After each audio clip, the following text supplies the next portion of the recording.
Hey, happy Thursday, everyone. Today we will be addressing the short story "Shooting an Elephant" by George Orwell. With that in mind, I did notice that some of you there were less people that posted on the discussion forum this time.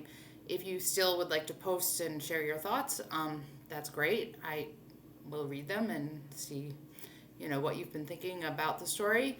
I'm not, giggling to myself, but one distinction that I think you need to make when you're reading literature, probably a lot of you already know this, but the narrator is different than the author. So if you're speaking of something that the narrator is doing throughout the course of the story or some of his actions, we know this is a male narrator, it is not the author. So don't refer to the narrator as Orwell or George, okay? Because just like in poetry, and it's not always the case. Sometimes in poetry, the speaker of the poem is the same, really very closely linked to the poet. Poets like Sylvia Plath were so linked to the speaker of her poem, of their poem. She was so linked to the speaker of her poem, her being poet and her poems uh, being done by the poet is, the speaker of the poem is a distinction between the poet, but hers were so closely linked that she got so involved in the content of her poems that she eventually did what she said she was going to do in her poems, the suicide. And let's not, linger on suicide here because it's not a happy topic. But just to bring, put that out there, you need to know as students of literature and as readers of literature that most of the time, unless it's a creative nonfiction piece, which is creative nonfiction, if you ever take one of my creative writing courses, or well, if you took my comp class, if you do creative nonfiction, that is the narrator is the actual author. So it's creative nonfiction because it's a true story about the author's life. In this case, this is a fictional story. No, an elephant did not run through Burma, and George Orwell the author did not shoot an elephant. But however, moving on into some of the concepts in the story, we know that this is a police officer, um, thus, not being George Orwell. This is the character is a police officer hired by the British Army. We're under British imperialism. He was not happy about his job. We know that. He did not want to shoot this creature that was apparently running, because mayhem in the streets, apparently running, rampantly through the streets and doing horrible things, just being a complete nuisance. To The long and the short of it is this elephant is a nuisance to the people that were living there. So the people that were living in Burma and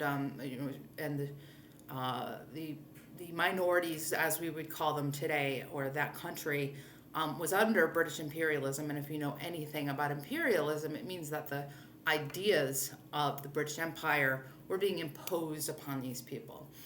So that's the political climate of this story. Ironically enough,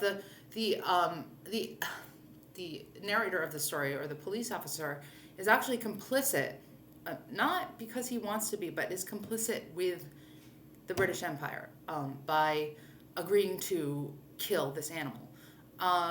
Doesn't it's a choice here, because when you don't want to do something but you're receiving, some of the posts address this, some of the discussion posts, you don't want to do something but you're getting peer pressure. I would say, at a very basic level, this is a story about peer pressure. People were rallying him on, wanting him to kill the elephant, and in the end, if you remember the end of the story, he says, I didn't shoot the elephant because I wanted to, or because I thought it was necessary. And I'm paraphrasing here. I shot the elephant because I didn't want to look like a fool. So what I wrote back to, I think I have to go back to the discussion forum and learn your names, because I'm not seeing you on the screen. So I'm just seeing these posts. But whoever posted that, and I wrote back to them that, about the not wanting to look like a fool, is that you need to address the binary between pride and humility. If you know anything about binaries, I believe the theorist Derrida, if you've ever read any Derrida, kind of, there were other theorists that were exploring this mid 20th century, but the binary is a form of what we use as kind of a lens through which we look at deconstructing a text. So when we look at the binary between pride and humility, the narrator or the police officer we would deduce that he was not humble in the end. He did not stand up for his rights. Let's be basic here. He didn't say, I am not going to shoot this elephant because I believe it is unjust. He did it because he didn't want to look like a fool. So he, at the risk of, being humiliated, he basically avoided the humiliation.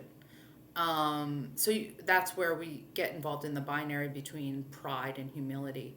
Let me just backtrack a little bit. Binaries it's like in the absence of pride, we have humility. And in the absence of humility, we have pride. If you want to make it more basic, in the absence of good, there is bad, right? Everything is about presence and absence. You cannot have good without bad. That's the theory behind binary oppositions, is that one cannot exist without the other. You need to have these oppositions, and they exist in the world, in literature, in everywhere all our understandings of existence or the world. So that's what I came up with, and I came up with that. I kind of I read your discussion post, and it kind of prompts me to start thinking about some of these things that are evident in the literature. One thing I was thinking, though, before I read your discussion post, when I was reading this story, or the first time I read it, was has anybody ever heard the term, there's the elephant in the room? It's maybe before your generation, but it's an idiom that was used quite frequently. And I don't know it. It's just an idiom that has been thrown around for a long time. The elephant in the room, which is a metaphor for saying something is going on here that nobody is talking about. So I kind of thought this story is kind of like a play on the elephant in the room. There's something going on here that nobody is talking about. It's this great big problem. So in other words, the elephant kind of stands as an analogy or a metaphor for that idiom.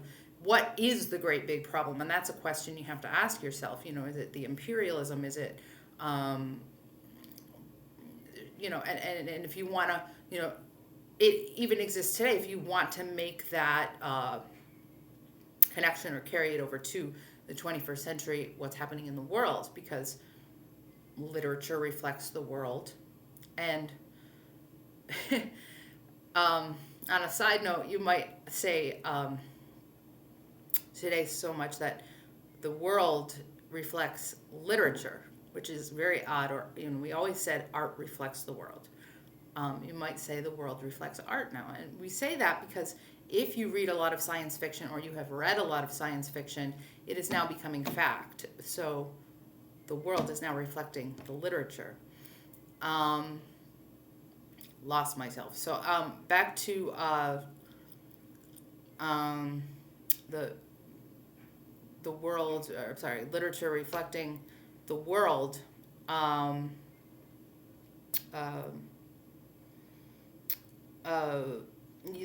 The elephant in the room is reflecting something that's happening in the political climate, and we have this kind of absurdist story. I mean, you might call it an absurdist story. I mean, back to where I was. The world reflecting literature, or literature reflecting the world. Back to carrying it over into the 21st century. I had asked in my assignment question, and some people addressed this in the discussion forum, the police shootings that have been so at the forefront in the news. If you've been watching it, especially on social media, I'm sure there's been a lot of that. I don't do social media myself. A lot of misinformation being spread, a lot of stuff I don't want to hear about, a lot of likes, and I have all kinds of theories about social media that we can discuss at a later time. But the police shootings, especially white officers shooting people of color, especially males of color, have been has been something that's been in the news and something that's been rallied against, or has been or still is being rallied against today. So it's a similar situation where you kind of have to think about people in the police force today, no matter what color they are, what race they are they being pressured to follow orders or do as they are told, or what do they think they are being told that is the right thing to do as in that occupation? So back to Michael Brown walking in the middle of the road, we don't know all the story. We have some clips and stuff like that, but, going back to that, the police officer thought the right thing to do as a police officer, and maybe police officers need more training, I don't know, but in that occupation and with the training of police officers, we are told how to act in certain situations. So you have to question in the context of contemporary times, 21st century, maybe police officers need more training. That's just an opinion that I have. Or they need better training. There's no reason why these people needed to be shot. Personally, that's my opinion. It's another way of saying trigger happy, or I have a gun, so I'm going to use it. Little note about myself: I am for gun control. I don't believe that everybody should own a gun. I don't even believe, guns should exist. However, if you made them illegal, people would be getting them on the black market anyway. So you cannot make guns illegal. You can only control them. I don't see why, if you're planning on killing somebody, you need a rifle, a machine gun to do it. Makes no sense. You don't need to defend yourself with a machine gun. There are not armies of people coming at you. Back to the story, this police officer was following orders and probably felt, one of the questions we have to ask is, what is justice in this story? Would it have been the narrator's justice if he had refused to kill the elephant? Is it unjust to kill this elephant? An elephant is not a human being, right? We know that. It's an animal. If you're for animal rights, you could look at it that way, like, why are we killing this animal, right? I just had some notes here.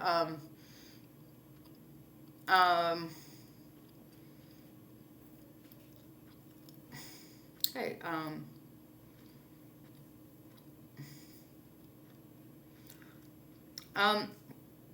So I'm the last question I have for you, and I'm trying to keep this brief because my last lecture was a little long, and then I had trouble posting it because I had to upgrade my Facebook account or not Facebook, YouTube account to allow for longer posts, and it was a mess. That's why my video got posted so late on Tuesday night, and I apologize for that. So I think I have everything figured out now, and it should be fine till the end of this course. But the last question I would ask you is, if avoiding humiliation is the police officer's only motive, what is it that drives his actions? And of course, a lot of you on the discussion forum wrote about his internal conflict, which is probably a major point that you might want to make when you're writing up this assignment. Most of you recognize that this is an internal conflict, man versus self. We learned that, right, in high school. Man versus self. We also have man versus society, or man versus the world. There really is no man versus man, but there is man versus elephant, which could be construed as man versus man, but there is mainly that internal conflict, which a lot of you wrote about. So we have to kind of define and redefine what that internal conflict is and what it entails. So I think maybe that should give you enough kind of like prompting to start thinking about what you're going to write for your assignment. And I also want to say, no, I have not read, Thursday morning. So your assignment was due by midnight last night for the first reading, Kew Gardens. And I will be looking at likely that assignment and this assignment this weekend. So your two first assignments, it's just the time factor, and me needing to read these as thoroughly and as deeply as I can. So it's, it's, I will get your assignments read, graded.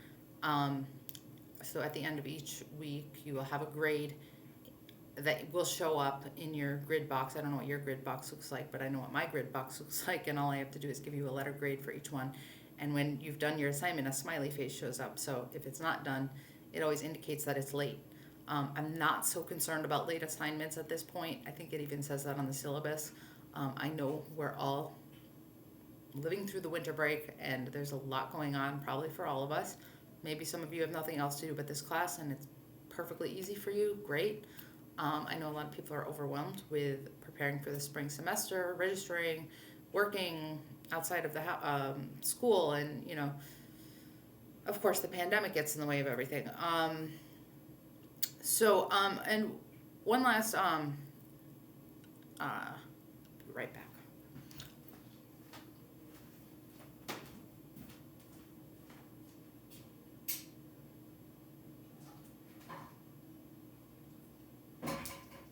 I don't know what this is called, but if you live in a busy house, like let's say you're living on the Oneonta, in the Oneonta city of Oneonta, and you live with other roommates and you haven't gone home for the break, or if you live in a busy house with a big family, and there's a lot going on, and if you have a room to yourself, if you don't have a room to yourself, I know you guys are not in the dorms. I don't think the dorms are open right now, but wonderful thing is you can turn the lights off and put on a reading light. This is very calming. And turn it off. There. Okay. Very calming, and it's what I use to read at night. And I can see even from the discussion posts that you guys are really reading this, those of you who have posted, reading this literature very closely, which is always what I suggest and what I insist upon when students are reading literature. You need to read it closely. It's not just like skim, okay, throw out an answer, as closely as possible. And think about the things that I talked about today when you read it or reread it, or when you're, devising your little response paper for this assignment. So close reading. And if you need to rewatch this lecture, great. And I think that's it. So I will be seeing, or you will be seeing me on Tuesday, and I designed this course so that you really don't have that much work to do over the weekend. Your weekends are pretty much free. So it's just during the week that you have these assignments and that you have these readings to do. If you want to read ahead, that's fine. Like I said, I'm not that concerned about late assignments as long as you get them all in by, I think it's January 21st, the last day of the course. I would suggest you don't just all of a sudden wait and throw them all in on the 21st, because it's going to be a lot of work for you. Pace yourself. But since this is a 3-week winter course, I just, okay, so it's 3 days late, big deal. I'm not going to take any points off. But I'd rather you write a decent paper than try to get it in on time is the point I'm trying to make. So we're getting some good insights on the discussion forum, and let's keep that up. Have a good one, everyone.